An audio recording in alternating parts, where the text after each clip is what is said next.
Well, hi, everyone, and thank you for joining us for our conversation, and welcome, Stine. Thank you. I'm personally really excited to be talking to you because I talk to a lot of chief product officers, and we geek out on all this stuff around digital UI. But when I was talking to you backstage, you were telling me about retail, about hardware, about chemistry even. Yeah, it's So wild. we're going to get into a lot of fun conversations today. So I actually want to first start with congratulations because we've been talking about our own launches, but at Polaroid you launched a product pretty recently yourself, right? Yeah, totally. Well, congratulations back also, obviously. Thank you. We launched the Polaroid Flip. I have it right here. Just a couple of weeks ago, actually. It is one of our first major sort of big launches in a few years. And I'm really proud of it. It's actually the camera I always wanted to make at Polaroid. It's sort of, we had these entry-level tools, and then we had pro-grade tools, and this kind of puts pro-grade results into a more affordable kind of shell. So we're really excited about it, and it's been doing really well so far. Well, we did all live demos this morning, so not to put you on the spot, but do you want to do a live demo for us? This is definitely different because it's a piece of hardware, but I would love to. Perhaps we take a shot of the audience. All right. We could maybe get some house lights on the audience. That would be fun. Okay, now I see you guys. All right, big smile. Make sure to smile. Yeah, way. Yeah, all right. Nice. And unlike your products, it's not an immediate result. It's happening very fast, so we'll take a look at it in a little bit. Check it out at the end, yeah. Well, thank you for that. And just out of curiosity, may I ask, when did you start working on this, or how long did it take to build? Yeah, that's the insane difference between digital and hardware, and sometimes I'm jealous about your feedback loops on how you can ship and iterate products. I think the Flip came about as an idea maybe four or 5 years ago. Okay. But we started in earnest 3 years ago, and then my product team is involved very early in the iteration design, all the way up to manufacturing. But then, of course, we have to manufacture the thing. So that takes a while to screw all the screws in place, and then we got to ship it across the world, and then we're going to pack it. So it always feels crazy to me because I, in a way, stopped working intensely on the Flip a year ago, and now it's launching, and the weird part about my job is that I sometimes feel like I live in the mistakes or live in the decisions I took 3 years ago now. And then really where my head is at now is like, what are we doing in 27 or 28? So it's different feedback loop. Yeah, that's wild for me to think about because a year ago we launched Figma Slides. It's almost as if we had it ready and then we're launching it a year later, remembering that. Yeah, totally. You feel like you're being graded on a paper you did in your first year of university in your last year. And I was like, well, we can do better now. But anyway, I'm very proud of it. And actually last week when we were in San Francisco for Config, we actually had a few Polaroid Flips in the crowd, and we took a bunch of photos and had a lot of fun with it. Yeah, it was really cool. My team who was there loved it. We even think that maybe we broke the record on the most photos taken on the Flip in a sort of 24-hour period because we test them, obviously, but never kind of for 8 hours straight. So that was a big deal. Very cool. Well, before we jump in, I think the audience might want to know, how does one become a chief product officer for a company like Polaroid? Like, what's your journey? Yeah, that's been a wild one. Truly, I thought I was going to be a diplomat, and then I realized when I graduated I was very curious about technology. And I ended up begging myself into a job at a tiny Swedish startup at the time in 2009, and that ended up being Spotify. And so I was there originally, so I have a background in the digital space too, because I went from there, and then Apple called and say, hey, do you want to be the editor of the App Store in Europe? And I thought that was really cool. I loved what the App Store was doing and how it was changing everything we were doing. And so that took me from Apple in Europe to Apple in San Francisco, so we have a very sort of shared background in the kind of Silicon Valley app space. And there I worked in a bunch of places at the App Store.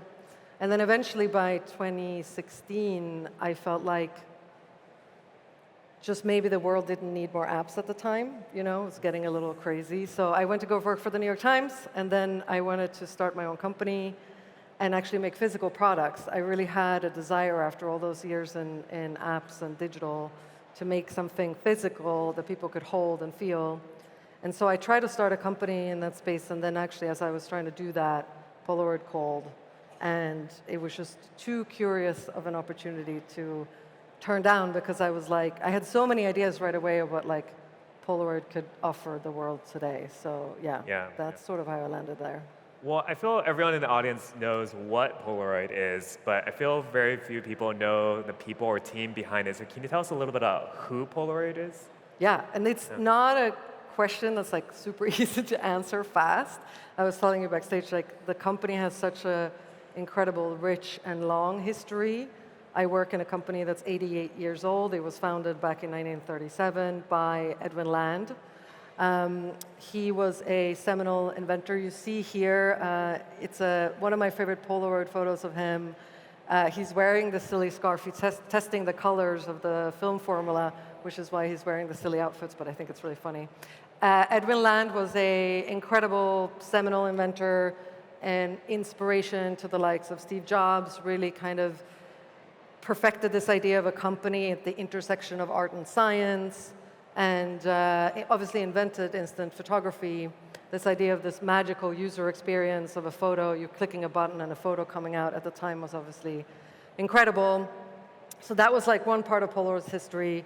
Eventually, he left and passed away, and in the 90s, Polaroid had this sort of traditional trajectory of becoming really commercial, forgetting to innovate, making tons of money, but sort of missing the big rise of digital and digital photography, right? And so there's a series of bankruptcies. The last one was in 2008, so that starts a new chapter in the Polaroid history, in which the company was really split into three parts. One was the old film factory that was basically announced that it was going to get shut down.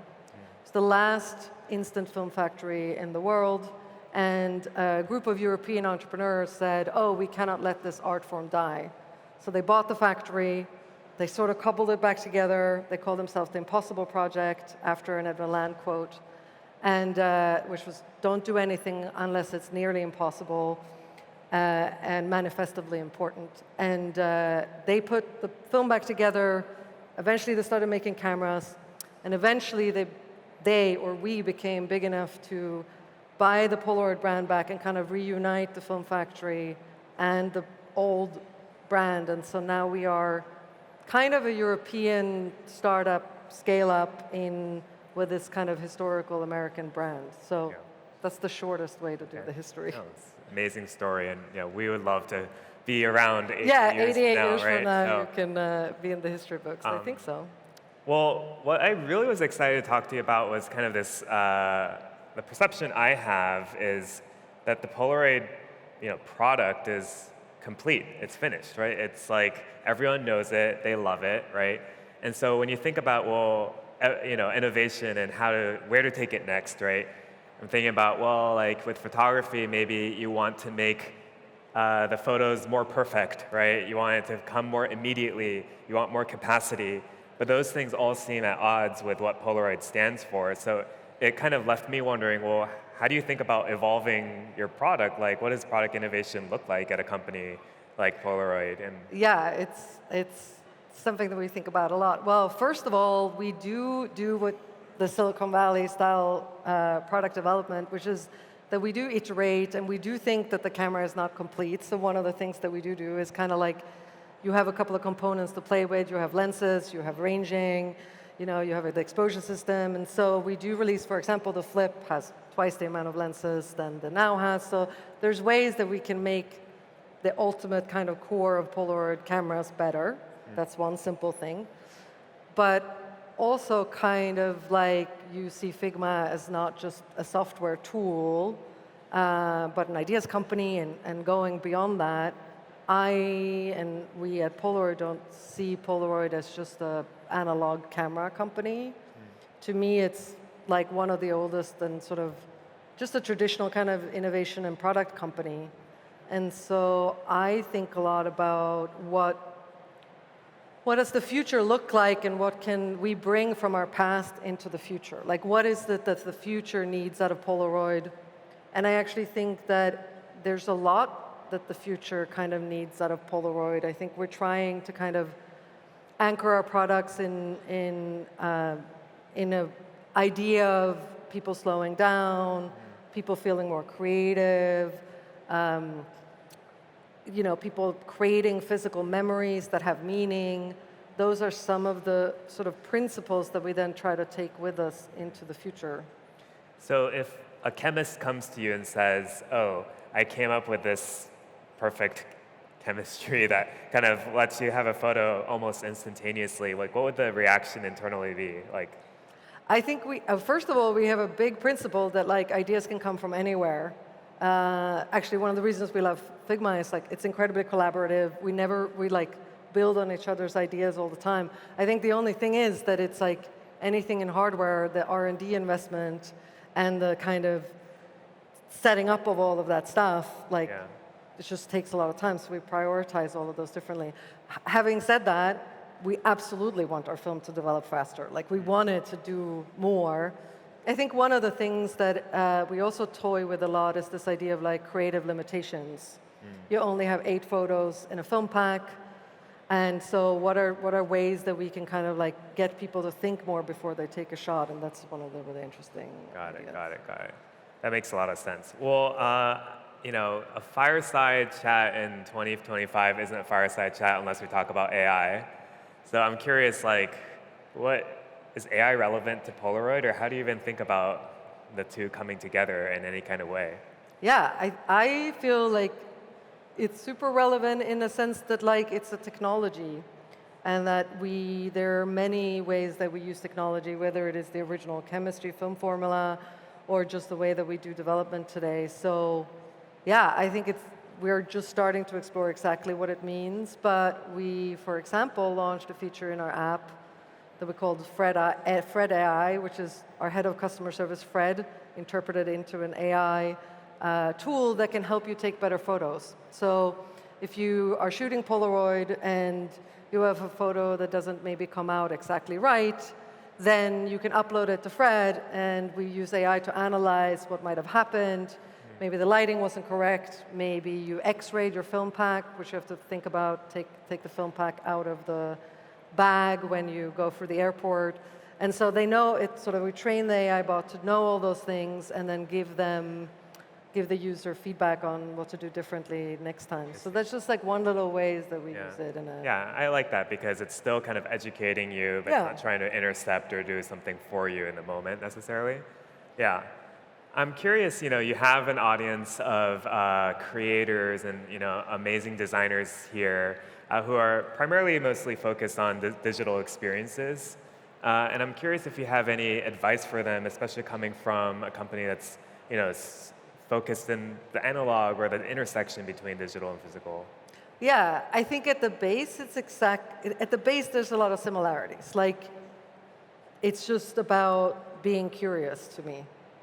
Just really being curious about how are people using your products, what can it do, and what can technology do for you. I think the like just being driven by a sheer spirit of experimentation, I think is very, very similar. And then I think that to go back to that kind of difference in the time frames that we operate on, I think there are a couple of things there that I would encourage the digital people in the audience to think about. One is to kind of dare to think really far into the future. Like, what does the world look like in 2 to 3 years' time? We are kind of forced to do that, and I think it's just a fun way to have a mindset to just like think about that a lot. So that's one thing, like really open your horizons. And when you start to do that, you also realize that you kind of have to lean on your intuition a fair amount of what that might look like. So you should absolutely get and use the data that you can to get feedback and kind of use that to, I think what Dylan said on stage, like form a really strong point of view of what you think the future look like, and then kind of take it from there. So it's partly that you have to think really far into the future, and partly that because of that, you're not going to get data back on what's going to happen in 3 years. You can get data back on what's happening right now, but not what's going to happen in 3 years. And so therefore, you have to kind of make some intuition-driven decisions because you don't know what the world's going to look like. And how do you form those intuitions? That's wild. I mean, from everywhere, I think we have a couple of principles. One is that data does play a part in that, right? Like, what do we know? Observing people using the product, us using the product. I think another piece that we do a lot to form intuition is like debate. We have a lot of kind of listen, challenge, commit principles at Polaroid, where we debate a lot of things in order to get the ideas sharper and better. And coming back to that idea of good ideas can come from anywhere in the company. Yeah. It's sort of like that push and pull between finance and operations and product, and constantly use that. And I think that's how the intuition gets as good as we possibly can, not being able to really tell what the future is going to look like magically, because we can't. Right. How do you do it? Yeah, good question. Well, we have the opportunity to speak to our users in this way, and one of the nice things about our product is as soon as we put it out there, we actually have a lot of people in the audience who use it and then immediately give us feedback or even redesign it for us. Yeah. Say, hey, it should look like this, and we're like, these are actually great ideas. So we're really lucky in that regard. And yeah, I was mostly curious just because for a product like this, you kind of have to really go out there to find the people who used it to some extent, because it's not like you have some data coming back immediately, right? Yeah, that's what I was saying backstage too. That's one of the things that I am incredibly jealous of Figma as a digital company like that. Because most cameras we sell today, they go to a customer and we have no idea what people do with it. Like most of them, we have no idea. And so we have to kind of observe, try to find them.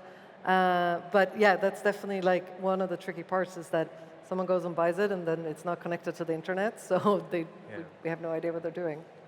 And you just launched this new product, and what are some things that we can expect, or what are the areas that you're really focused on as you think about what could be next? Yeah, I think about sort of 3 general things. Some of it that maybe I come back and talk about next year. But the first one is really what is in the core instant analog that we can do? Yeah. How do what is the right number of products? I have this principle of kind of as few products as possible, as many as we need. And that we're trying to refine of what exactly is the right amount of current Polaroid products. Then there are things in general of what can modern technology do for our core offering? Are the new lenses, are the new technologies ways to make this experience better? And then thirdly, a little bit more kind of leap ideas is are there other things that Polaroid can do that bring the spirit of tactile memories, emotional design, and connecting you to others and making you feel creative? Are there other product categories that could translate into? What is emotional design, out of curiosity? I mean, to me, it's what's fun is we have such a rich history of it. We think a lot about joy. We think a lot about touch and feeling and holding it, and an object that kind of stands out. When you take a Polaroid camera out at a party, there tends to be a gathering around it almost immediately. And so I think that's another piece of something that just grabs you. And people always when I use it earlier today, the audience, people were looking at me weirdly. I think those are some of the ways, just evoking a feeling. Yeah. That sounds stupid when the question. No, I love that. But well, thank you so much for evolving the analog world with us. Let's see, how did it go? Photo that's ready.